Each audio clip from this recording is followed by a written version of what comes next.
Hey, what is up guys? Welcome back to another video. My name is Smurfy and today, as you can see, we're playing even more Domain Zoo in Modern.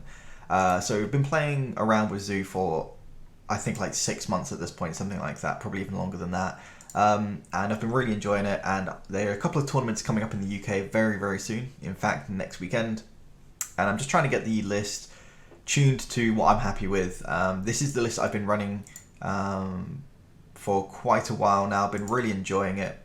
Anything that stands out in particular is my mana base is not the generic one that like Mengucci and that use. I think my one is quite different to a lot of people's. The main thing being I use the two shock lands that are paired with the triomes. I use Breeding Pool and Sacred Foundry, which pair with the Sultai land and the Mardu one. The reason that I do that over using Temple Garden instead of Breeding Pool is because Temple Garden is your green and your white source together, which makes Dromoka's Command significantly harder to pull off, whilst being able to utilize your third land as well. Because you basically need 3 lands to be able to Dromoka's Command if you get a Temple Garden, because obviously then, or you're not going to have Domain. So I personally prefer Breeding Pool and Sacred Foundry. That also means that your Sacred Foundry instantly enables your Wild Nacatl if you need to get a shock land to make your Nacatl a 3/3. In the main deck, we are playing 2 Ramands. I really do think that Remand is a fantastic option at the moment in Zoo. There are a lot of combo decks that use like 3, 4 mana combo cards. So remanding them is just a huge tempo gain. And the fact that it doesn't cost you a card is really good, because a lot of the time you don't necessarily need to counter your opponent's stuff. You just need to stop them from doing it just yet, and then you just whack them a couple more times with your big dudes and they'll die. Other than that, 4/7 Denial main deck, absolutely. I think that you pretty much should always be playing 4/7 Denial in this list now. It just seems like one of the best cards in the deck. In fact, I would even consider playing maybe a Spell Pierce or 2 in the main deck as well, because as soon as you get a huge creature on the board, like a Kavu or a Draco, it's really hard for your opponent to remove it. If you have counter magic, it just makes it even harder, because you just dodge so much removal with these big creatures. In the sideboard, we are playing Jegantha as our companion. It just feels like a freebie at this point. The only card that really makes you not want to play or not be able to play Jegantha is Fire and Ice, because Fire and Ice technically counts as 2 colorless mana, which is very, very strange, but because it's a split card, it does actually stop you from playing Jegantha. So we're playing 2 more Ramands. Again, I just think the card is really good in the matchups where it is good, and it's an easy sideboard out if you need to bring in something else anyway. We've got 2 Test of Talents. The reason we're playing 2 of these is because of the decks that it's good against, it absolutely crushes. Mainly Creativity. If you Test of Talents their Creativity, they're going to have a real tough time ever actually beating you. So we're playing 2 of those. You can board it in against other decks as well. I haven't tried it against Izzet yet, but I'm interested to see what happens if you Test of Talents and Unholy Heat. Then they pretty much just can't remove your creatures, so that could be pretty fun. 2 Veiled Summer I think is pretty standard. Rest in Peace is probably the card that I'm least happy with in the deck. I just never feel like it's a good option to bring in. Maybe I've just been lucky and not played against any decks that need it, but like I just feel that Living End, Dredge, all those kind of decks, they're kind of dead now in Modern from my experience. So I think Rest in Peace could easily be a card that you could swap out. We're playing Consumes All pretty much just because online there's loads of artifact decks, things like Hammer, and these Urza decks, and you kind of need it. But in real life, especially in the UK, I don't know if this card is necessarily needed. I know that Hammer Time is like one of the best decks in Modern, but in the UK, I don't think I've ever seen it in person, other than at like 1 FNM. I don't know why, but Hammer Time just doesn't see play in the UK, at least from my experience. But it's there because online we will need it. 1 more Dromoka's Command, because when it's good, it's fantastic. Particularly against Burn as well. I do want as many sideboard cards that are good against Burn without having to dedicate any slots. You can use things like Lifelink, Core Firewalker, Leyline of Sanctity, but I don't really want to use a card that's not good in other matchups, which is why I like Dromoka's Command. You can bring it in against Blue-Red, counter their Unholy Heats and fight one of their dudes. You can put a counter on your Wild Nacatl and make it survive a Lightning Bolt and then, I don't know, make something fight. There's just lots of options with Dromoka's Command. And then we're playing 3 Force of Vigor, so that it is very notable that if you bring in this, you cannot play Jegantha as your companion. But when this is good, it's just like the best card. So if your opponent's playing a bunch of ley lines and you can just like end of turn destroy a ley line and something else for 0 mana, that's just absolutely huge. It's also really good against Amulet because you need to develop the board, but you also need to blow up their amulets at the same time. And as soon as you start spending mana to blow up their amulet, you're slowing down your clock. So I really think Force of Vigor is giving that matchup as well. You can also blow up their Saga lands, and you can blow up their enchantment creature, the Dryad. It is an enchantment creature, the 3-drop. So just killing that and a Saga land, for example, would just be a huge, huge tempo gain. So I do like Force of Vigor. That's one of my favourite cards on the board at the moment. Anyway, enough jibber jabber. Let's get into some games because the deck is really, really fun, and I need to do a lot of play testing for these 2 events coming up. So let's jump into a game. Okay, so we won the dice roll. Fantastic start. Let's reveal our companion. And what do we got here? Turn 1 Ragavan. 4 lands is a bit heavy, but I think this hand is fine. It's got a turn 1 Ragavan. How bad can it really be, right?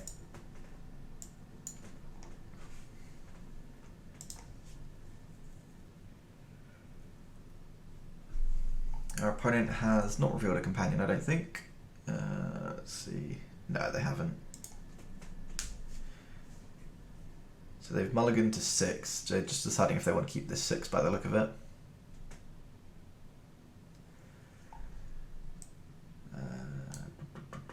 Yeah, they kept their 6. Sweet. So what are we going to lead off with? I guess we go Arid Mesa first. Yeah. So, sorry, Arid Mesa, Sacred Foundry. I always get them too muddled up, I don't know why. Well, obviously it's because they're both red and white, but I don't know why I get them confused, because they are drastically different lands. Oh, they cycle a Street Wraith, so this is going to be Living End, or Death Shadow, or something very odd. Blue-black, so it could be Blue-black Shadow? Thoughtseize. Go for it. So we're going to lose the Denial here, I assume. Yep, they're going to bauble.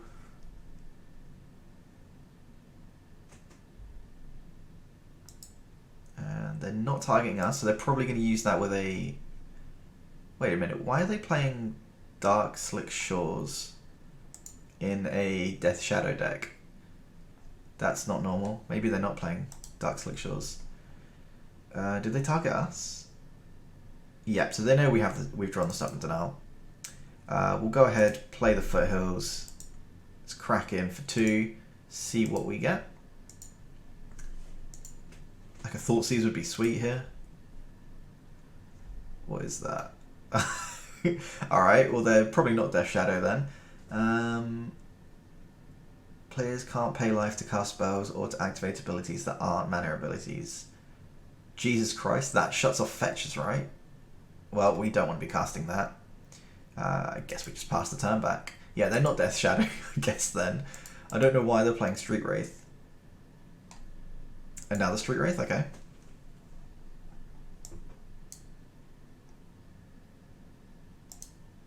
Lantern Control doesn't play Street Wraith, does it? Maybe it does. Do we counter that? No, we need to keep that for Ensnaring Bridge, really. I guess we could. No, we'll let that happen. They're probably going to mill this over now so we don't get the Draco, which is annoying, but we need to answer Ensnaring Bridge as soon as they play it. Let's just move these over here so they're not in the way. Target player mills a card, sure. So they're going to mill us here for 1, and we still get a big dude, so it's all good. Normally you would obviously crack and get the land at that point, but due to the fact that we don't have, due to the fact that they can see what we've got and we can see what we've got, I want to keep this for deck manipulation. So I think what we're going to do is probably just play the Forest. Play the Brawler. We could have attacked Ragavan first, but I think realistically we're not casting pretty much anything in their deck that costs mana. We'll take like a Mishra's Bauble, but so much of their deck we are just not casting. Do we get a Blooming Marsh? Okay. So yeah, let's just go ahead and pass. What we can do now is if our opponent does cast an Ensnaring Bridge, we just go fetch the Sultai land, and then this becomes 5 power, and then we can summon Danael. So they're going to draw planes here. Oh no, they've already drawn the planes, haven't they? Ancient Stirrings. Yeah, I think they're just looking for a bridge here.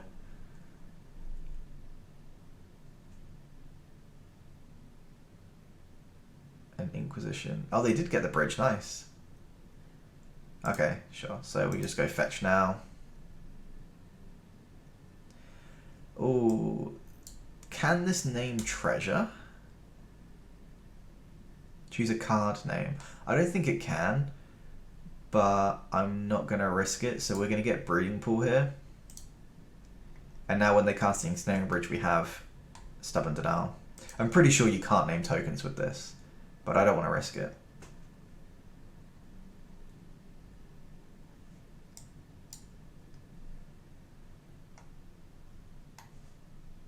What could they try and name here? Windswept Heath. Okay, sure. Target player shuffles. Oh, right, they've thrown it back in. Okay. They are just dead here, right?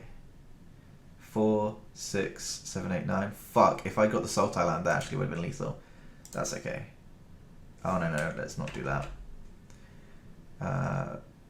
We'll just untap. Draco doesn't really change anything. I guess we play the Stomping Ground.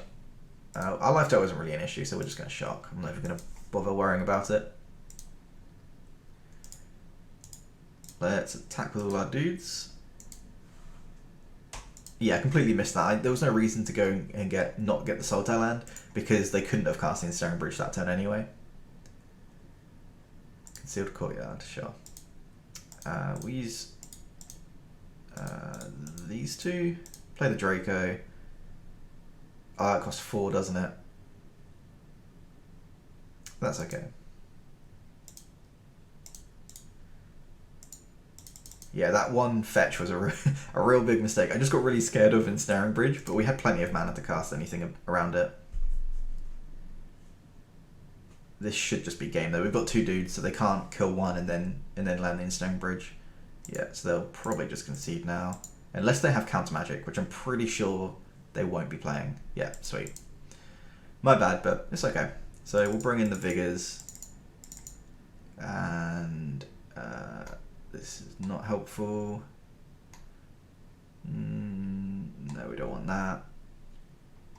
We probably don't want either Dromoka's commands then. Jugantha is no longer our companion. We can bring in Veil of Summer. They've got Thoughtseize and Inquisition. That's a reasonable option. Is there anything else? Remand is just not great. It's okay because you can stop an Ensnaring Bridge for a turn, but anything else in their deck is just dreadful to remand. Oh, they've got the Silex as well. They've got 2 cards which we don't mind remanding. Don't really want to be doing that. So probably take these out and something else. I guess Bolt is probably one of the weaker cards in the deck. We're not bolting any of their creatures. It is nice to have direct damage though. Now we've got so many answers. We've got 3 Vigors and 4 Bindings to answer their bridges when they come in. So I think that should be enough. So obviously our opponent's going to go first this time. This makes it significantly harder because now they can slam a bridge on turn 3, and if they do, that means we can't keep up counter magic unless we don't play a 2-drop, which is really bad. Yeah, this hand is great. Can't really ask for much more. We've got a turn 1 Ragavan. We've got removal for a bridge. I'm surprised people play Lantern online. It seems very, very painful. Lots of different individual cards you have to click. Let's go ahead and get red-white. Sacred Foundry, shock. We'll play our little monkey and pass.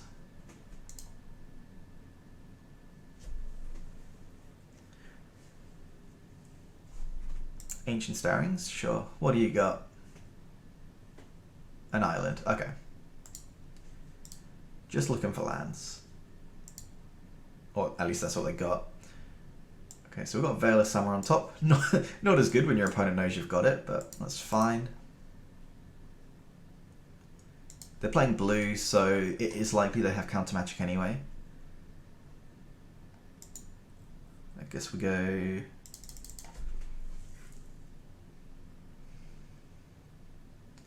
I don't mind keeping up Veil of Summer here. We have the option to go get Sultai and play the Draco and use the treasure token from Ragavan for the second mana. Or we can just play another creature. I think we're just better off playing another creature. There is a Stomping Ground on top, but that's fine.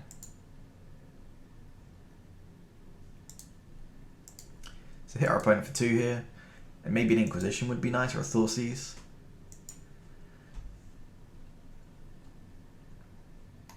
I pick this, sure.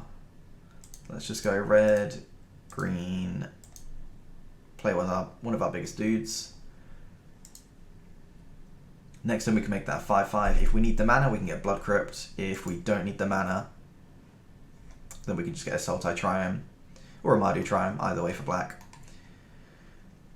Card there. Going in for their mill action here. Pithing Needle. Bauble.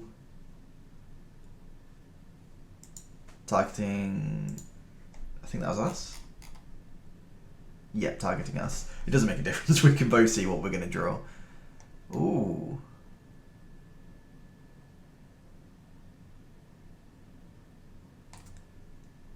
I think that's fine. We can get rid of it if we really want to. Are they going to name like an answer we have to Ensnaring Bridge and the Sylex? Possibly. I think we're just going to go play this. Let's go. I'm just going to go get Blood Crypt. We want access to the black for the Kavu and for the Draco and the Binding and the Brawler. We basically need black. So we can attack here for 7. Probably pitch the Stomping Ground.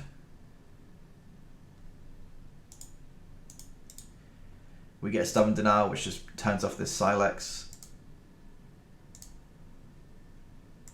In fact, I don't think we'll use it on the Sylex. We've already got our creatures and our lands in play. So we'll get rid of the Stomping Ground. Oh, a Force of Vigor. They're going to have to get rid of that.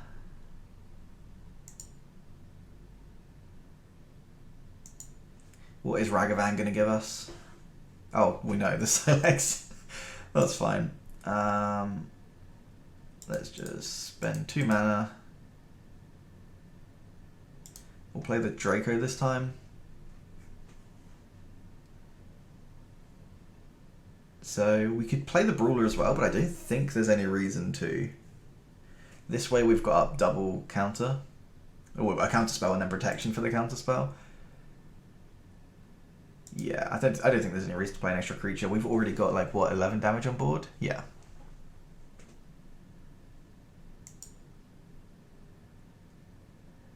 So they're milling themselves here, trying to find something. Unsure of what.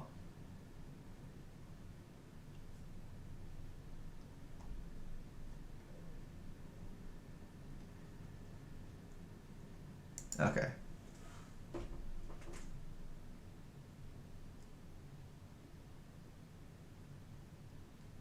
The thing is, if they do this and they name Stubborn Denial, they just can't cast they can't cast their Ensnaring Bridge this turn, so it doesn't matter.